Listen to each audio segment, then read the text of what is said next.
ধর্মের জন্ম ইতিহাস। আমার সাথে থাকুন, ভালো লাগবে। একটা ভিডিও দিয়ে তো আসলে অনেক কিছু বোঝানো সম্ভব না বা জানাও সম্ভব না, তাই না? তারপরও আমি আপনাদেরকে 4টে ধর্মের যে কাহিনী একসাথে নিয়ে আসবো। সেটা হচ্ছে যে মনে করেন যে আজ থেকে প্রায় 5,000 বছর পূর্বে কেনানে বাস করত নবী ইব্রাহিম। কেনানে বাস করলেও এই নবী ইব্রাহিমের জন্ম ছিল মেসোপটেমিয়ার উর নামক শহরে।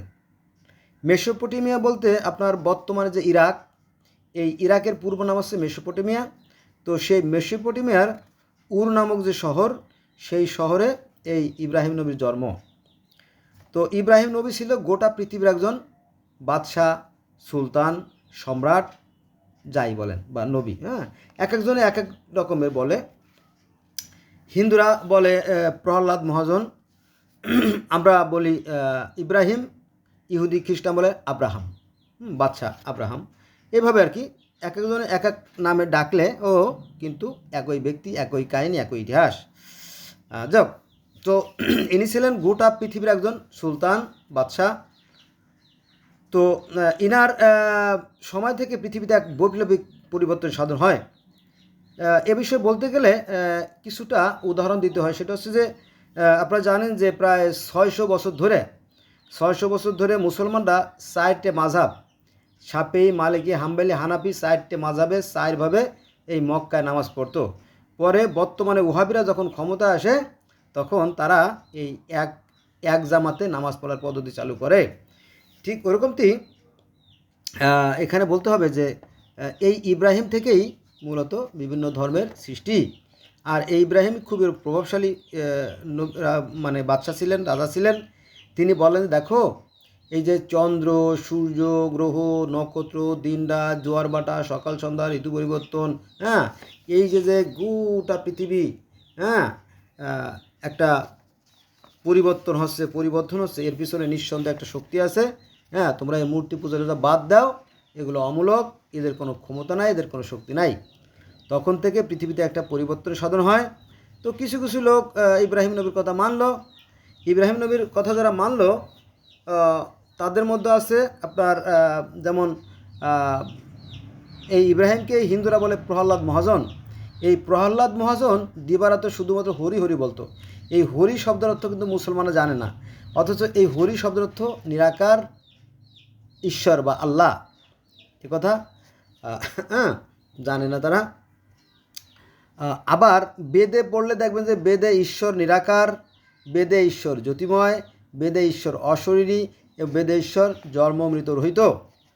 এমনকি ভগবত গীতায়ও ঈশ্বর জ্যোতিময়। কারণ অর্জুন শ্রীকৃষ্ণ বলছিল যে, হে অর্জুন, শ্রীকৃষ্ণ আমি ঈশ্বরের রূপ দেখতে চাই। বলে, না, ঈশ্বরকে চর্ম চক্ষু দ্বারা দেখা সম্ভব না। বলে, আমার তো ভীষণ ইচ্ছে। বলো, ঠিক আছে, তোমাকে আমি জ্ঞান চক্ষু দান করতেছি। তারপরে তাকে দেখলো যে গোটা পৃথিবীর সব কিছুই তার ভিতরে বিরাজমান, আর তিনি সব কিছুর মধ্যে বিরাজমান। অর্থাৎ আমি আছি, ঈশ্বর আমার ভিতরে আছে, আর ঈশ্বরের ভিতরে আমি আছি, এটা আর কি। পবিত্র কোরআন শরীফ যদি আপনি পড়েন, তাহলে দেখবেন যে সেখানে আল জাহের আল বাতিন দুটো শব্দ আছে। অর্থাৎ সৃষ্টিকর্তা প্রকাশ্যও তেমন আছেন, গোপনেও তেমনি আছেন, কিন্তু কীভাবে আছেন সেটা মুসলমানরা মানতে চায় না বা জানতে চায় না। অর্থাৎ কোরআন বিরোধী কথাবার্তা বলে। আল্লাহ প্রকাশ রূপ অবস্থা আছেন, মানে কি কিছুই ছিল না, শূন্য ছিল, সেখান থেকে সব কিছু সৃষ্টি করছেন, তার থেকেই সব কিছু, অর্থাৎ আল্লাহ থেকে সব কিছু সৃষ্টি, অর্থাৎ সবই আল্লাহর অংশ। ঠিক আছে? তবে আল্লাহ মানুষের মধ্যে থাকেন, এটা সত্য, কিন্তু তাকে জাগ্রত করতে হয়। আপনি যদি তাকে জাগ্রত না করেন, তাহলে সে তো মৃত বা ঘুমন্ত। আর আপনি যদি ঈশ্বরকে জাগ্রত করেন, তাহলে তো সেটা ভিন্ন কথা। আর সেটা করার জন্য সাধনা প্রয়োজন। প্রত্যেকটা মানুষের মধ্যে ঈশ্বর থাকেন সুপ্ত অবস্থায়, আবার কোনো কোনো মানুষের ভিতরে থাকে মৃত অবস্থায়। যারা অপরাধ করে, অন্যায় কাজ করে, জালেম যারা, তাদের মধ্যে আল্লাহ পাক জাগ্রত হন না। এক জটিল রহস্য, ওটা নিয়ে অন্যদিন আলোচনা করব। আজকে যেটা আলোচনা করছি যে এই 4টে ধর্মের সাথে একটা সাদৃশ্য আছে। চলেন শুরু করি।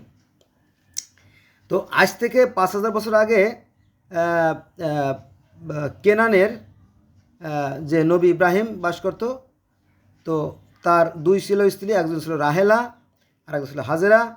তো রাহেলার গর্ভে ইসাকের জন্ম আর হাজেরার গর্ভে ইসমাইলের জন্ম। আর এই ইসমাইলের থেকে পরবর্তীতে মোহাম্মদ সাল্লাল্লাহু আলাইহি সাল্লামের জন্ম, তার বংশধর থেকে, এবং নবী মোহাম্মদ সাল্লাল্লাহু আলাইহি ওয়াসাল্লামের কোরআন নাজিল হয়। এবং ইসাক থেকে ইয়াকুব এর 12 পুত্র। তো এই 12 পুত্র থেকে পরবর্তীতে ইউসুফ নবী তো জানেন, তাই না? কোরআনে ইউসুফ নবীর কথা আসছে, হ্যাঁ, ইয়াহুদা নবীর কথা আসছে, লেভি, ইহুদা, লেবি, স্যামন, হ্যাঁ, মানে ইয়াকুবের যে 12 পুত্র, এই 12 পুত্রের ভিতরে আবার ইয়াকুবের আবার এই যে আপনার 4 পুত্র, ইয়াসুফ, ইয়াহুদা, লেভি এবং স্যামন। আচ্ছা, ইয়াহুদার আর এক পুত্র ছিল, সেই পুত্র থেকে ইয়াহুদা থেকে ইহুদি জাতির উৎপত্তি। ইয়াহুদা থেকে, অর্থাৎ ইয়াকুব নবীর এক পুত্র ছিল ইয়াহুদা, আর এই ইয়াহুদার থেকে ইহুদি জাতির উৎপত্তি। আচ্ছা, এই ইহুদি থেকে আবার একজন ছিল মুসা, জানেন তো? এই মুসার উপরে তাওরাত কিতাব নাজিল হয়। তারপরে দাউদের উপরে নাজিল হয় জবুর। আবার এই দাউদের পুত্রর নাম আছে সুলাইমান, আমরা যাকে বলি বাচ্চা সুলাইমান। ইহুদি খ্রিস্টানরা বলে সলোমন, আর হিন্দুরা বলে শিব বা পশুপতি বা শিব মহাদেব। মানে এই সুলাইমানরে হিন্দুরা বলে শিব, মহাদেব বা পশুপতি, আর আমরা বলি সুলাইমান, আর ইহুদি খ্রিস্টান বলে সলোমন। জটিল না বিষয়টা? সুলাইমানও কিন্তু বিখ্যাত নবী বা বাদশাহ ছিলেন আর কি। তিনি ছিলেন গোটা পৃথিবীর বাদশাহ, যেমন ইব্রাহিম নবী ছিল গোটা পৃথিবীর একজন বাদশাহ, সুলাইমানও গোটা পৃথিবীর একজন বড় বাদশাহ ছিলেন। তো এই সুলাইমানের এক পুত্র ছিল ঈসা নবী, সুলাইমানের পুত্র ঈসা নবী না, মরিয়মের পুত্র। তো এই ঈসা নবীর পরে ইনজিল কিতাব নাজিল হয়। আল্লাহ পাক ঈসা নবীর পরে ইনজিল কিতাব নাজিল করেন, অর্থাৎ খ্রিস্টানদের পরে আর কি, এইটার এক বিষয়। তো এই যে সুলাইমান, আমরা মুসলমান বলি সুলাইমান, আর ইহুদি খ্রিস্টান বলে সলোমন, আর হিন্দুরা একে বলে কি পশুপতি, মহাদেব অথবা শিব। মনে রাখবেন কিন্তু there is no difference, same to same, but we don't know about it. আমরা এ ব্যাপারে কিছু জানি না, হ্যাঁ, এইটা হলো সমস্যা। কিন্তু ঘটনাগুলো এক এবং অভিন্ন। আর ইসলাম ধর্মের বয়স তো 5000 বছর না, তাই না? এই 5000 বছরের সাথে সনাতন ধর্মের মিল আছে, ইহুদি খ্রিস্টানের মিল আছে, ইসলাম ধর্মের থাকলে আংশিক আছে, এটা আর কি। তো আমি যেটা বারবার বলি যে please, above all my request, আমার সর্বোপরি অনুরোধ, লেটস গো ফ্রম টুডে, আজ থেকে আর আমরা কি ধর্ম নিয়ে বাড়াবাড়ি করবো না, ঠিক আছে? সৃষ্টিকর্তা মানুষকে ভালো মন্দের জ্ঞান দিয়ে দিয়েছে, এই জ্ঞান দিয়েই আমরা চলবো এবং আমরা মানুষ হব। একজন ধার্মিক হওয়ার চেয়ে একজন মানুষ হওয়া অনেক বড় গুরুত্বপূর্ণ। ধার্মিক পাবেন ঘরে ঘরে, ঘরে ঘরে ধার্মিক পাবেন, হ্যাঁ, কিন্তু মানুষ পাবেন না। মানুষ পাওয়া বেশ কষ্টসাধ্য ব্যাপার, আর সুন্দর মানুষটাই জানাতে থাকবে। আচ্ছা, এই চলে আরেকটা শুরু করি। দাউদ, আমরা মুসলমান তাকে দাউদ বলি, তারা বলে তাকে ডেভিড। এই দাউদেরও অনেক কাহিনী আছে সনাতন ধর্মে, আমি যাবো না সেখানে। সুলাইমানকে বলা হয় সলোমন, ঈসাকে বলা হয় যিশু। দেখেন এই নামগুলো কীভাবে পরিবর্তনগুলো হয়েছে শোনেন। ব্রহ্মা, আব্রাহাম, ইব্রাহিম, ঠিক আছে? আমি একটা নোট করে রাখছি, এই যে এখানে আমার নখের উপরে দেখেন, এই যে একই রকমের কথাগুলো আর কি, এইভাবে এইগুলো আসছে। আচ্ছা, আদম, দেখেন আদম, আমরা বলি আদম, মুসলমানরা বলি আদম, আর ইহুদি খ্রিস্টান বলে অ্যাডাম। আর আমরা বলি হাওয়া, ইহুদি খ্রিস্টান বলে কি হবা। আমরা বলি নুহু, ইহুদি খ্রিস্টান বলে নোয়া। আমরা বলি ইব্রাহিম, তারা বলে আব্রাহাম। আমরা বলি ইসমাইল, তারা বলে স্যামুয়েল। আমরা বলি ইয়াকুব, তারা বলে জ্যাকব। আমরা বলি ইউনুস, তারা বলে জোসেফ। আমরা বলি মুসা, তারা বলে মোজেস। আমরা বলি মুসলমানরাকে হারুন, তারা বলে অ্যারন। আমরা বলি লুত, তারা বলে লট। আমরা বলি জাকারিয়া, তারা বলে জেকেরিয়া। আমরা বলি উজায়ের, তারা বলে ওজায়ের। আর এই যে জোনার কাহিনী, জোনা, ইহুদি খ্রিস্টানরা তাকে বলে জোনা, আর আমরা বলি তাকে ইউনুস। আর সনাতন ধর্মে আছে ঘটকচদের কাহিনী। ঘটকচদ ছিল বিশাল একজন সম্রাট। তিনি একবার ভ্রমণে বেরোলেন। ভ্রমণে বের হওয়ার পরে উনি পিপাসার্ত অবস্থায় পানি খেতে গেলে তখন তাকে মাছে গিলে ফেলে। ঠিক আছে, এই মাছে গিলার কাহিনী ইসলাম ধর্মে আসছে ইউনুস নবী, আর ইহুদি খ্রিস্টান আছে জনা, আর সনাতন ধর্মে আসছে ঘটকচদের কাহিনী। এগুলো ছাড়া আরও বহুত কাহিনী আছে, যেমন সনাতন ধর্মে আপনার ওই যে নুহুর যে বন্যার কাহিনী, এটা আছে মৎস্য অবতারের কাহিনীতে। তারপরে আপনার ইসের ভুলে যাচ্ছি আমি, মনে নাই, নোটস ছাড়া মনে থাকে না আর কি। যাই হোক, তো এই সনাতন ধর্ম এর সাথে সনাতন, তারপরে ত্রিপিটক, ইহুদি খ্রিস্টান, চারটে, ইসলামের পাঁচটা, এই পাঁচটা ধর্ম যে বর্তমান পৃথিবীতে রাজত্ব করতেছে, এদের সাথে মৌলিক সাদৃশ্য আছে, কিন্তু অনেকেই তা জানতে পারে না। হ্যাঁ, এটা আমাদের ব্যর্থতা, এটা আমাদের দুর্বলতা, এটা মেনে নেওয়া উচিত। অনেকেই এটা জানে না। একই কাহিনী, এই আর কি।